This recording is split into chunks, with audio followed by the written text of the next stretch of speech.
Oh, that's so nice. Oh, I feel like it's my audience. Like she's watching and she's fine. Previously on Chronicles of Dania. Lift up your voice and sing. Know that my love won't let you go.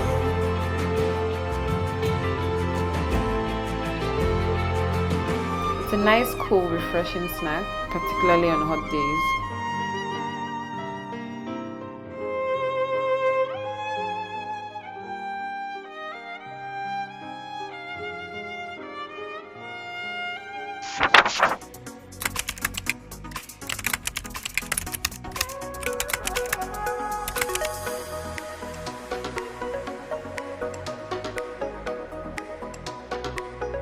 Hey people, welcome back to Chronicles of Dania. This is episode 7. Oh my god. If you've been watching from the beginning, thank you. I hope you're having a good time, as good a time as I am. And if you're just starting, really, you have a lot to catch up on, so do so using the links below. So after my wedding, I've talked about my wedding in the last episode. After my wedding, a couple of things that I didn't expect to happen happened to me, right? And I found that it was a bit difficult to talk about because no one talks about it, right? Everybody expects that post-wedding you're supposed to be like, oh my god, blushing bride, new wife, honeymoon, the glow. Like I'll go out, people will literally be checking my glow. I don't know what's wrong with you people anyway, but But literally like, oh, you're glowing. Even when I know that, I know I'm not glowing. Well, you're glowing. I'm like, oh, sorry, I'm not glowing. But so 2 things happened I want to talk about. The first was that I realized that I started to obsess over every detail of my wedding. And when I mean obsessed, like, I would sleep thinking about it. Was my dress right? Did I choose the right dress? Did I choose the right venue? Did I do this? It was literally an obsession. Like, I can't explain it.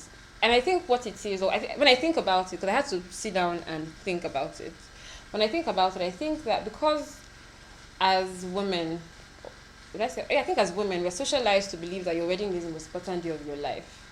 And so when that day comes and when it passes, it's almost like the biggest day has happened. And then you start to wonder, was my makeup right? Was my hair right? I start to question everything. I loved my dress before I got married. When I saw it, I loved it. I wore it, I loved it. And then after, I'm like, did my belly look big? Do I look pregnant? I've always wanted to do a braid, and I did a braid. But then that day, I'm like, should I have gone with a side part instead? So I started to obsess over every detail. Was the lighting enough? Should I have gone with a different planner? Should I have? And the entire, it literally drove me crazy. So I spent like a month after the wedding feeling like I wanted to do a wedding again. In fact, I think I started planning our vow renewal, our 5-year vow renewal. I started thinking, should we just make it 1 year? Should we go back to Zanzibar? Should we just say, oh, it's like, name it something fancy and say we're doing, but I just wanted a do-over of my wedding. So there was that. And then, so how I dealt with, and what now happened? I now said, okay, you know what? I can't be the only one that is happening to, because other brides I know, they appear to be, doing fantastic. Everybody seems to be like, oh my God, we're glowing, So I'm like, why am I not glowing? I'm probably glowing outside, but inside, I'm just thinking, should I have gone with a different caterer? Do you understand? So like, I thought this cannot be happening to me alone. So I went on Google and I just, typed in post-wedding regrets. And boy, there were tons of people. And I think the biggest thing was the dress. A lot of people kept saying, they kept wishing they'd gone with a different dress. They thought, so I just realized, okay, first of all, I was not the only one. So speaking out is good, that's my point. Imagine if I didn't see anybody else who had said that they were experiencing the same thing, and I felt like, okay, maybe my own case is different. Maybe I didn't do it right, do you understand? So like, it was good to see that I wasn't the only one. So if you're a bride watching this, or you're a post-bride, currently experiencing post-wedding details, you're not regretting getting married though. That's not what I'm saying, please. I love you, husband. I'm not saying I regret marrying you. I'm saying I just kept obsessing over the tiniest details. So if you're a bride that's currently obsessing over the details of your wedding, you're not alone. You're not crazy. It happens, right? So one of the things I did that was really helpful that period, besides just obviously talking to myself, like, babe, it's come, it's gone, it was fantastic. Everybody said they had a good time. Everybody said pictures are lovely. You looked good. Do you understand? But something else I did besides giving myself pep talks was to unfollow all the Instagram accounts of anything wedding related. Because I realized that when I see someone else's wedding or someone else's picture, I'm thinking, I should have gone with that dress. Or I should have gone with that hairstyle. Do you understand? And the people that post every day. So, can I call names? I don't know. So, like a Bella Niger, for example, they post wedding pictures every day. So, I spend my whole day on Instagram thinking, okay, this ring looks better. This dress looks better. So, I just said, you know what? Ada, before you kill yourself, I unfollowed everybody. The ones I could not unfollow because maybe based on personal relationship, I won't call their names because they know that I muted them. I just muted them. If I couldn't unfollow you, I just mute you. For my own, you have to protect your peace, and that was the way I knew how to protect my peace, and it worked. This is how many six, seven? I don't even know. About 6 months after, and I'm better. I'm not obsessing. I still think my second dress, but I mean, I'm fine. I'm much better. Do you understand? So yes, don't overanalyze. I mean, don't think about it too much. That's the first thing that happened. The second thing that happened, and I think that the root cause was the same. Because as a woman or as a girl, you're socialized to see your wedding as one of the most important, or the most important day, because people actually say that, right? So there's so much pressure on the day, on the event, right? So that when it happened, I don't know, when it happened to me, I started to feel like, so what next? So now that you've done your wedding, now that you've been the most beautiful you can ever be, then what next? Do you understand? So like I realized that I just got into a funk. I couldn't quite understand it. I was struggling to get back into work, into the groove of things. So before I was like, doing cakes, creating all sorts of things, cake wise, space wise, and painting. But then after the wedding, it took me a while to get back into my zone. So I was just lethargy I couldn't shake off. But I think it was mostly tied to the fact that I felt like you've done the most important thing. What next? And to be honest, I didn't consciously think that I had done the most important thing. And that's the thing about socialization and society and your subconscious. You don't even know when you're picking things up. If I didn't sit down to understand what was happening to me, I'd have thought, okay, do I need the therapy? I mean, if you can talk to somebody, nothing against therapy, but I'd have thought it was something deeper than that. But I just realized that because in my head somewhere, it was a really big thing that had happened, I couldn't easily go back into my flow of, creating and all of that.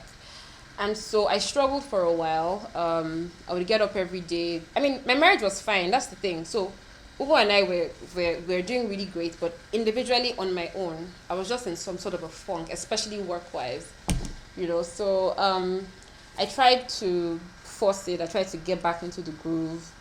It took me a while to get back into the groove. And then I realized that, okay, I need to do something different. Something needs to change. I needed something new, something as exciting or even more exciting than my wedding, because I just thought if I was really excited and then, it happened, it might be difficult to now go back to regular. So I needed something even more exciting. So it's like you're going from being royalty and being treated like a king or a queen to being a regular person, right? So today, seeing as we're a bit sober, I decided to show you how to make my favorite pick-me-up, which is ice cream. Ice cream is probably the only sweet thing that I'm crazy about. And I found this 2-ingredient, no churn ice cream recipe that I just have to share with you. To start with, we have some whipping cream and a can of condensed milk. And those are your 2 ingredients for your base.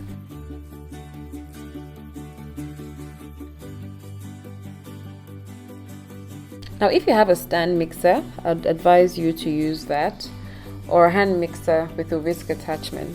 I decided to do this in my trusty old regular hand mixer with the beaters because I wanted to show that you don't have to wait till you have a stand mixer to make certain recipes.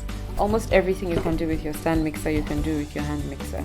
So whip your cream on high until you reach about medium peaks. The medium peaks are when the part of the cream attached to your beater is getting stiff, but it's not totally stiff. So like so. It's very important that all your ingredients are cold. I mean, the cream is cold, the condensed milk is cold, your bowl is cold, and even your bitters are cold. So what I typically do is I put my bitters in my bowl and put in the freezer for about 20 minutes before, and I make sure my condensed milk and my cream are fresh out of the freezer, so everything is cold. Otherwise your cream might not whip up properly. Now I know that condensed milk can be a bit difficult to find. I have a particular store that I go to, and whenever I see it there, I just buy like almost everything and just store, because I know it's difficult to find. But there's an easy way to make some at home, and I'll attach the recipe below. So pour in your condensed milk into your cream, and then on high whip up to stiff peaks. Now be careful when you're whipping up your cream, because you don't want to take it too far. If you take it too far, it turns into butter, which I guess isn't a bad thing, but you're trying to make ice cream and not butter. There you go, that's your ice cream base.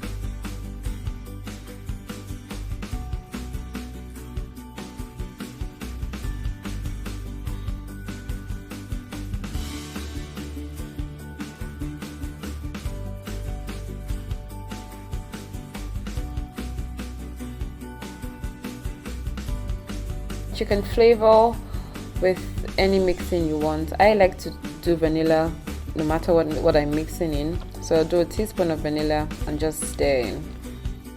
I have some crushed Oreos which I'm going to stir into this as well, so to make it a cookie and cream flavored ice cream.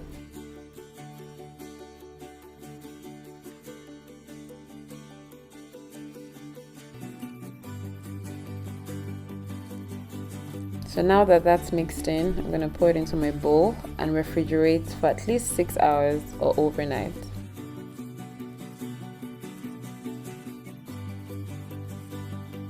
As usual, I made a batch a couple of hours ago, so I'm going to bring it out now and show you what it looks like. So this is plain vanilla, which I'm going to top with some salted caramel. I'll show you how to make some of this in the next episode. And I'm also going to top a different bowl with some blueberry compote.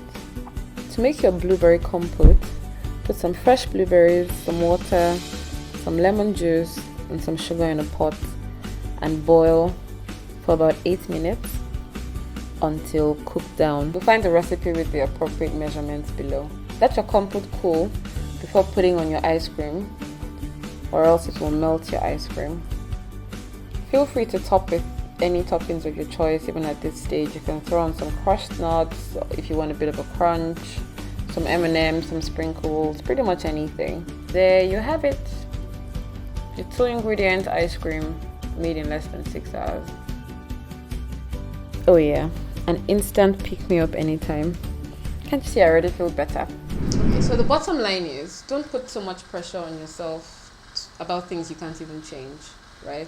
I mean, there's nothing I could do about any of the details. I just spent all that time and all that energy, obsessing, and it wasn't healthy. So bottom line is, don't spend so much time obsessing over details that you cannot change. And in the next episode, I'm going to tell you about the big thing that I did, or that's happening, that's gotten me out of my funk. Goodbye. Till then, toodles. Bye. Don't forget to like, subscribe, and share.